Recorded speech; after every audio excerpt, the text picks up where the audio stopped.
Hello everyone, welcome back to our lectures and today is our July current affairs lecture number 4 और आज के lecture series में हम agriculture के portion को कंप्लीट करने वाले हैं जो कि नाबार्ड एग्ज़ाम के लिए बहुत ज़्यादा इंपॉर्टेंट है। हम फर्स्ट 3 पार्ट्स में डिफरेंट न्यूज़ को कवर कर चुके हैं, जैसे RBI related news, economy related news, national international related news, SEBI related news. तो ये सारे लेक्चर्स हम ऑलरेडी कंप्लीट कर चुके हैं। If you have not watched those lectures you can go in our playlist and watch the same. Now in today's fourth class of July current affairs series we are going to complete our agriculture current affairs portion. So let us start with first MCQ और ये सारी classes हम MCQ format में करते हैं so that it's easier to understand and retain things properly. So our first question is, as per PLFS stands for Periodic Labour Force Survey. So Periodic Labour Force Survey के according what percentage of India's workforce was engaged in agriculture and allied sectors? यानी agriculture और allied sectors में कितना प्रतिशत और percentage of India's workforce is engaged? So the options are 52.5%, 46.1%, 40% and 48.9%. So the right answer is 46.1%. Now the right answer is B, 46.1%. Now what it is written here कि about 46.1% of India's workforce जो है वो engaged in agriculture and allied sector. This data is given to us by PLFS survey of 23-24. Now you have to remember कि budget में allocation कितना हुआ है agriculture से रिलेटेड. सो 2025-26 के बजट एस्टिमेट्स में एग्रीकल्चर को हमने ऑलमोस्ट 1,27,290 करोड़ रुपीज़ का एलोकेशन किया है. अब ये बहुत ज़्यादा बढ़ गया है अगर हम कंपेयर करें 2013-14 से. सो ऑलमोस्ट 6 टाइम्स का इंक्रीज़ है. बट आपको 2013 के फिगर्स याद नहीं रखने हैं, आप बस याद रखेंगे 25-26 के बजट एस्टिमेट्स के फिगर जो कि है 1,27,000 approximately. Now other ministries contributing to agriculture development.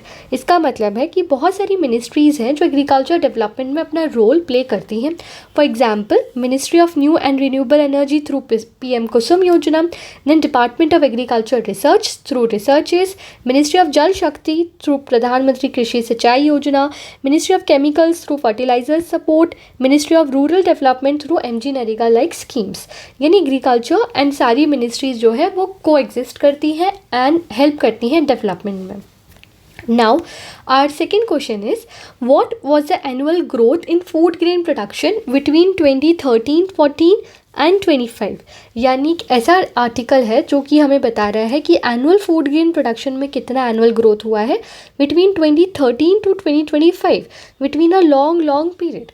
So the answer is 8.1 million turns. Around 8.1 million turns annual growth हुआ है फूड प्रोडक्शन में अगर हम बात करें 2013-14 से 25 तक. नाउ लेट अस अंडरस्टैंड कि ये न्यूज़ आर्टिकल किसके अंदर है. 97th day foundation day of ICAR was celebrated.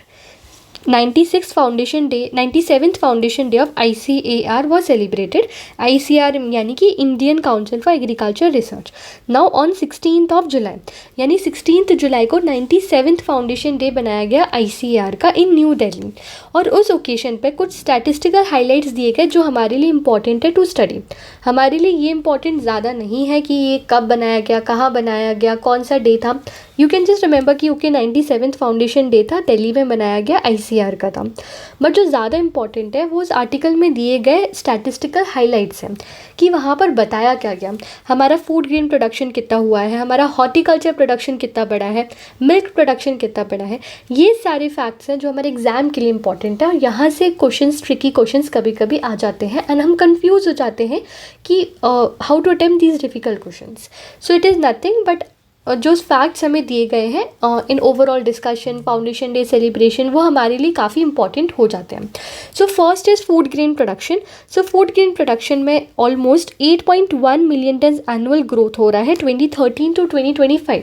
क्या आपको ये ऊपर का डेटा याद रखना है? So not at all important, but आपको जो डेटा याद रखना है वो लेटेस्ट डेटा है, that is from 2013 to 2025.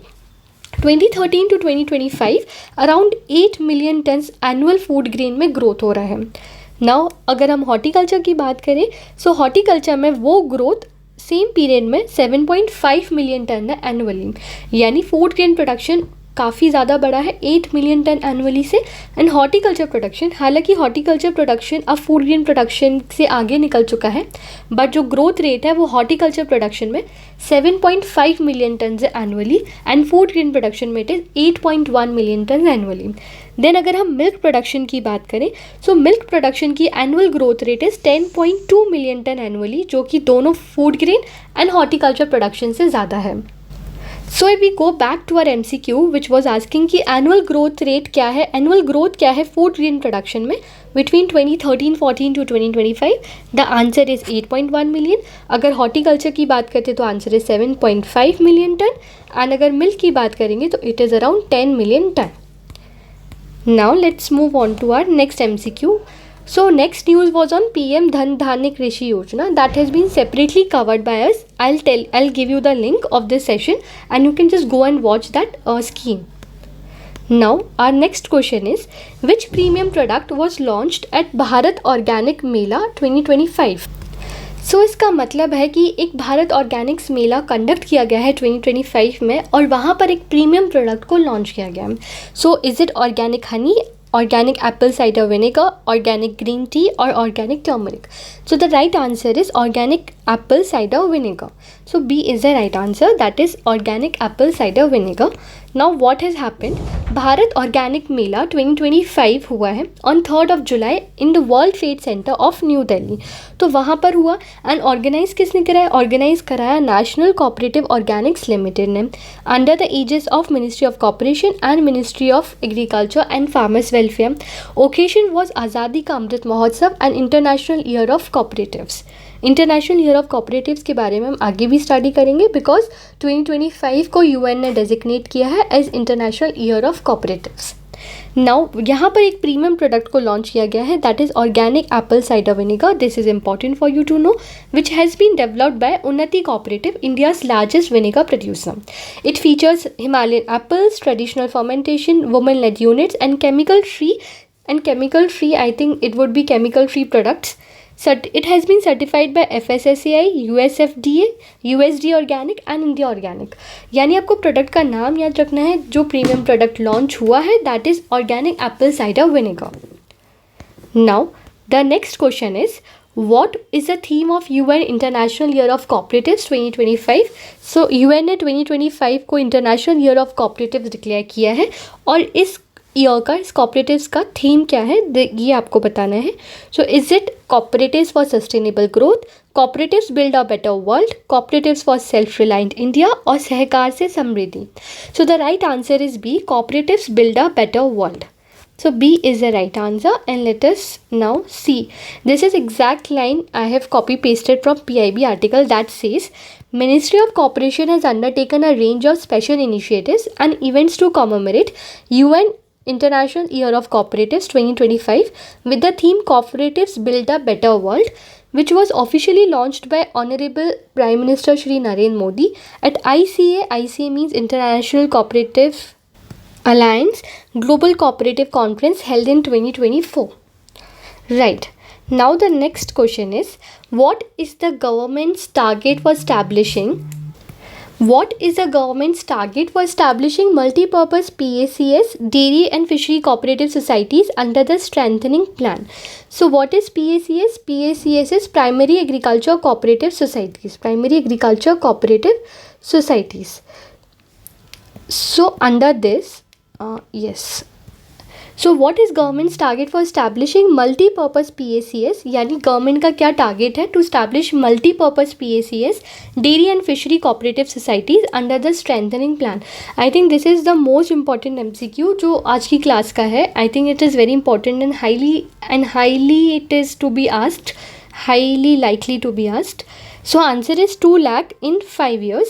Government का टारगेट क्या है for establishing multipurpose PACS? That is 2 lakh PACS government wants to establish in 5 years. So ये गवर्नमेंट का टारगेट है. I explain you the news that says National Cooperative Policy July 2025. So National Cooperative Policy July 2025 release हुई है with a mandate policy aligned with सहकार से समृद्धि यानी prosperity through cooperation, जिसका एम है to unlock the true potential of cooperative sector and provide a comprehensive framework for its growth. Now इसके लिए हमने एक नेशनल लेवल कमिटी सेटअप की थी in 2022. The chairperson was Shri Suresh Prabhakar Prabhu. So आपको चेयरपर्सन का नाम डेफिनेटली याद रखना है, that is Shri Suresh Prabhakar Prabhu.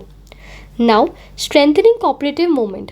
Government का प्लान अप्रूव हुआ है to strengthen cooperatives and expand reach to the grass roots. What is the target? Target is establishing 2 lakh new multipurpose primary agriculture credit societies, dairy and fishery cooperative societies in every panchayat or village within 5 years. So 2 lakh in 5 years. This is government's target. This you have to remember. Now the next question is, who chaired the 40-member committee that drafted the new cooperation policy? ये भी हमने discuss किया, that is Shri Suresh Prabhu. So C is the right answer, Suresh Prabhu. National Cooperative Policy of 2025. I think this is repeated. Yes. Major objectives and targets. We have to now discuss about major objectives and targets of this cooperative policy. तो पहला target है to triple cooperative sector contribution to GDP by 2024. क्या आपको ये targets याद रखने हैं? Definitely yes, आपको ये टारगेट्स याद रखने हैं कि क्या टारगेट है to triple cooperative sectors contribution to GDP, that is by 2034. Because I think 2034 is such an odd number कि आपको ये पता होना चाहिए and you can not guess this in the real exam. So you should know 2034 is the target to triple cooperative sector's contribution to GDP. Then second goal is to bring 50 crore active members into cooperative movement, increase cooperative societies by 30%, ensure at least one cooperative society is there per village.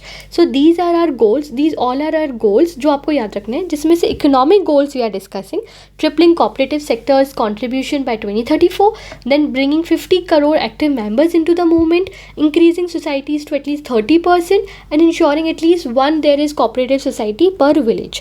Then what are social goals? Developing 5 model cooperative villages in every tehsil. This is NABARD initiative. Strengthening women's participation through White Revolution 2.0 and inclusive participation of youths, Dalits and tribals.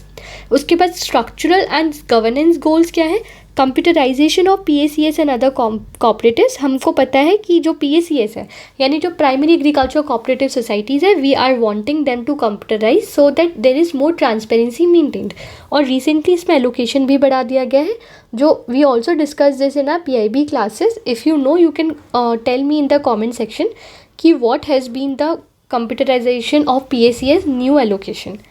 Then build monitoring and cluster systems for transparency, legal amendments every 10 years to keep policy relevant, empower scheduled cooperative banks at par with commercial banks. तो ये सारी goals है of our new cooperative policy. Then what is important?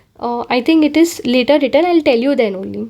Now let us move to next question that says the total outlay of grant in aid to NCDC scheme is what?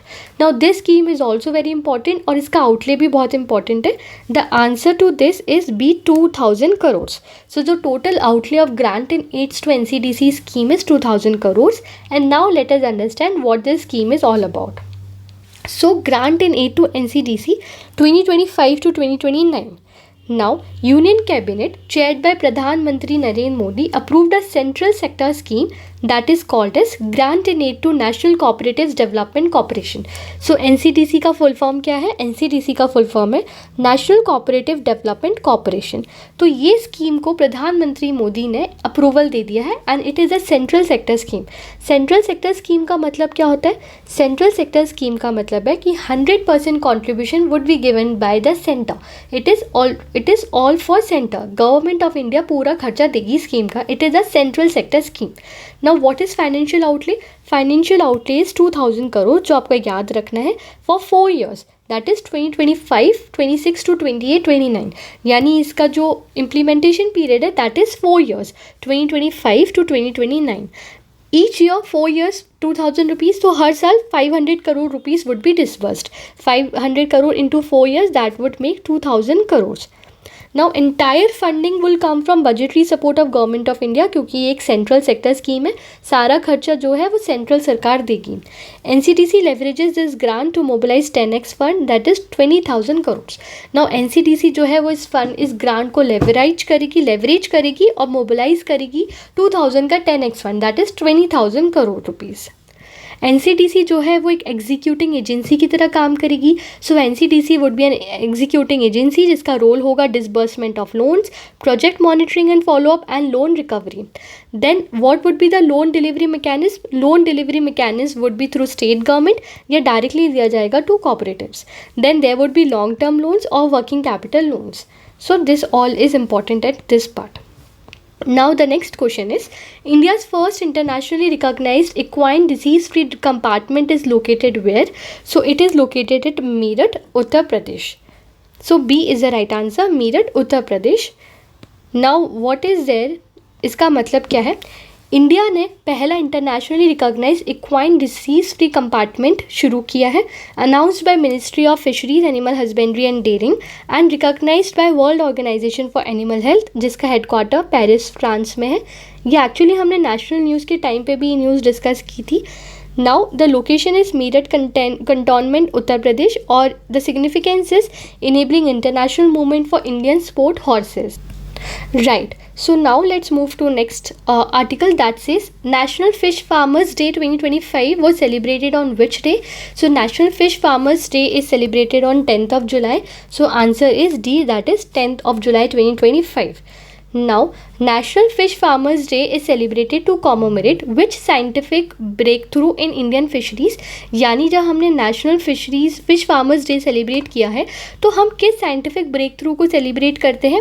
Artificial insemination in cattle, hypophysation technique in Indian major carps, development of shrimp hatcheries, introduction of blue revolution scheme.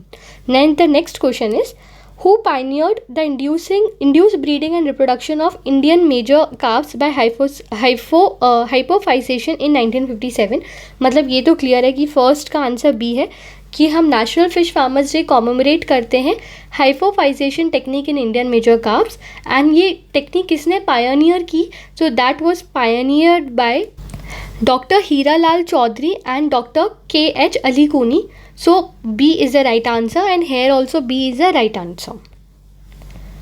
अगर हम fish production growth के बारे में बात करें सो 2013-14 में it was 95 lakh turns, जो increase हो गया है टू 195 लाख टन्स, यानी 104% का इंक्रीज़ आया है. बट इनलैंड फिशरीज़ जो है वो 140% से बढ़ गया है. अगर आपने रिपोर्ट्स वाला वीडियो देखा है वहाँ पर हमने ये भी डिस्कस किया था कि इनलैंड फिशरीज़ का क्या कॉन्ट्रीब्यूशन है, मराइन फिशरीज़ का क्या कॉन्ट्रीब्यूशन है, एंड कौन से फिशरीज़ का कॉन्ट्रीब्यूशन किससे ज़्यादा है. Then shrimp production have increase by 270% in the last decade, and that's a whole lot of increase. Seafood export भी 60,000 rupees crore क्रॉस कर चुका है and a global leader in shrimp exports. Now the next question is, the MOU on fisheries and aquaculture in July 2025 was signed by which two countries? तो MOU sign हुआ है on fisheries and aquaculture, जो कि sign किया है India and Maldives ने. सो C is the right answer. India और मालदीव्स ने MOU साइन किया है on fisheries and aquaculture in July 2025. Now NABARD was established on which date? You all guys are preparing for NABARD, so you should definitely know this कि NABARD कौन से date को establish हुआ है. It was established on 12th of July 1982 because अभी 44th foundation day था, इसलिए ये न्यूज़ में है. 12th of July 2025 में 44th फाउंडेशन डे सेलिब्रेट हुआ है. कहाँ पर सेलिब्रेशन हुआ है? इन Chennai with policymakers, banking leaders and innovators. Now what is important? Theme is important. Theme was rural transformation through digital tools, financial inclusion and entrepreneurship. Now कुछ major initiatives launch हुए हैं, जैसे कि Leh sub office, expanding outreach to remote Ladakh, यानी ले में एक सब office बनाया है. सो फर्स्ट इज़ ले sub office, second is WhatsApp पर चैनल क्रिएट हुआ है, third is financial inclusion radio jingle, fourth is grip, ये हमने अभी नाबार्ड की एनुअल रिपोर्ट्स में भी सारे इनिशिएटिव्स डिस्कस किए थे. GRIP is graduated rural income generation programme. It means livelihood support for ultra poor households with returnable grants. Then rural tech collab portal launch हुआ है for creation of rural centric technologies. उसके बाद निवारण, निवारण is for निवारण करना, problem को solve करना, grievance redressal system for rural cooperative banks. So Nivaran याद रखना है, rural tech co lab portal याद रखना है, ग्रिप याद रखना है, ले सब ऑफिस स्टैब्लिश हुआ है ये याद रखना है. सेलिब्रेशंस हुए हैं चेन्नई में, 44th फाउंडेशन डे था, 12th of July 1982 में स्टैब्लिश हुआ था. This all you have to remember. Now the are present chairman is Shri Shaji KV of NABARD and कौन किस चेयरपर्सन की रिकमेंडेशन से NABARD was establish, this you have to tell. Now the last question is, which country partnered with India to launch a climate resilient wheat initiative? So the answer is C, Ghana. यानी घना ने India के साथ partnership की है to launch a climate resilient wheat initiative. So C is the right answer. So that's it for the day. I hope you enjoyed watching these sessions. You learned something new, and if you liked, please like, share and comment. Please join our Telegram channel. Also join our Telegram discussion channel for further updates. And also I am releasing tomorrow a video जिसमें I'll tell you about ARD का test series which we are bringing for agriculture portion of NABARD. So all details will be released tomorrow. Thank you for watching.